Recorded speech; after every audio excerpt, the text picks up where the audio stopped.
আসসালামু আলাইকুম নৱাজান cook and ব্লগছলৈ পুনৰবাৰ স্বাগতম জনাইছোঁ। আজি মই কেনেকৈনো মিক্সিপৰ সহায়ত মাত্ৰ 5 মিনিটত কাটাকলি বনাই ললোঁ তাকে আপোনালোকৰ মাজলৈ শ্বেয়াৰ কৰিম। আৰু যদিহে আপোনালোকৰ আজিৰ এই ৰেচিপিটো ভাল লাগে তেনেহ'লে মোৰ চেনেলটো ছাবস্ক্ৰাইব কৰি থ'ব আৰু ফেচবুকত চালে মোৰ পেজটো ফ'ল' কৰি থ'ব।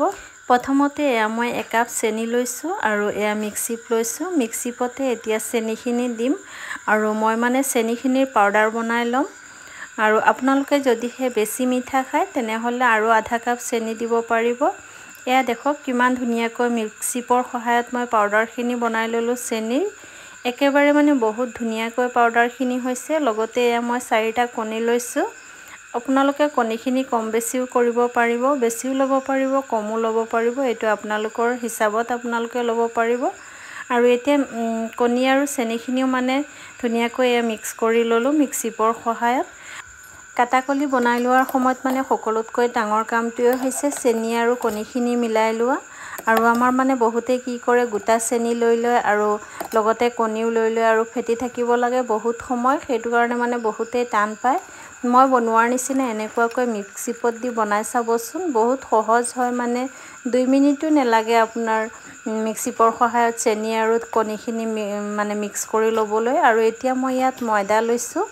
ময়দাখিনি মই একেবাৰে নিদিওঁ, অলপ অলপকৈ দি আছোঁ। একেবাৰে দিলে আকৌ বেছি ডাঠ হৈ যাব, সেইটো কাৰণে মই অলপ অলপকৈ দি আছোঁ। আৰু আপোনালোকে আৰু এটা কাম কৰিব পাৰিব, যদিহে আপোনালোকৰ কণী কম থাকে আৰু আপোনালোকে অলপ বেছিকৈ বনাব বিচাৰে কাটাকলি, তেনেহ'লে অলপ ৰিফাইন দিব। এক্সট্ৰা যিমানখিনি পানী দিব লাগে এই পানীখিনিৰ সলনি আপোনালোকে ৰিফাইন তেল দিব পাৰিব বা অলপ পানীও দিব পাৰিব। আৰু এনেকুৱাকৈ দেখক ধুনীয়াকৈ ডো বনাই ল'লোঁ। এতিয়া অলপ সময়ৰ কাৰণে ঢাকনখন লগাই দিছোঁ আৰু অলপ সময়ৰ পিছতে ঢাকনখন অতৰাই চাই আছোঁ। বহুত ধুনীয়াকৈ অলপ ছফ্ট হৈ গৈছে আগতকৈ। এতিয়া ৰুটি বনাবলৈ মই পিৰা এখন লৈছোঁ। আকৌ অলপ ডো লৈ পেলাই মই ভালকৈ এনেকুৱাকৈ হাতেৰে মাৰি লৈ আছোঁ, কিয়নো যিমানেই ভালকৈ সানি ল'ম ইমানেই ধুনীয়া হয় ৰুটিখিনি, সেইটো কাৰণে। আৰু এতিয়া ৰুটি এখন মই বনাই ল'লোঁ। ৰুটিখন বেছি পাতলো নহয় আৰু ডাঠো নহয়, অলপ মিডিয়াম চাইজত ল'ব লাগিব। আপোনালোকে দেখিয়ে আইডিয়া পাই আছে কিমানখিনি ডাঠ কৰি লৈছোঁ।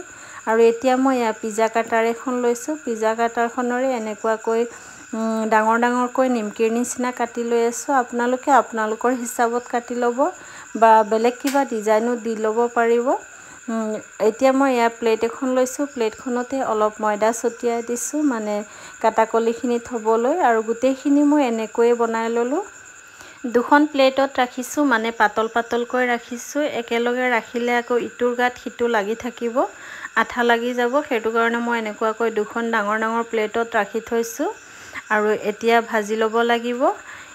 এইফালে গেছত কেৰাহী বহাই দিলোঁ আৰু কেৰাহীত মই ৰিফাইন তেল দিছোঁ। আপোনালোকে যিকোনো তেলেৰে ভাজি ল'ব পাৰিব।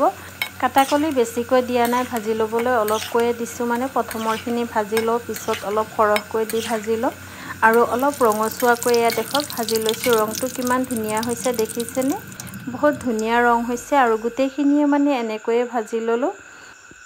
এনেকুৱাকৈ কাটাকলি বনাই ল'লে সময়ো নালাগে আৰু আপোনাৰ ভাগৰো নালাগে।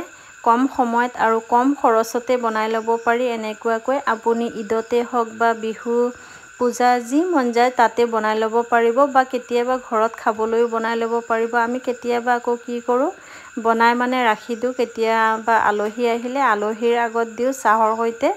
আপোনালোকেও এনেকুৱাকৈ বনাই চাবচোন। মিক্সিপৰ সহায়ত বনাবলৈও সময় নালাগে আৰু এলাহো নালাগে।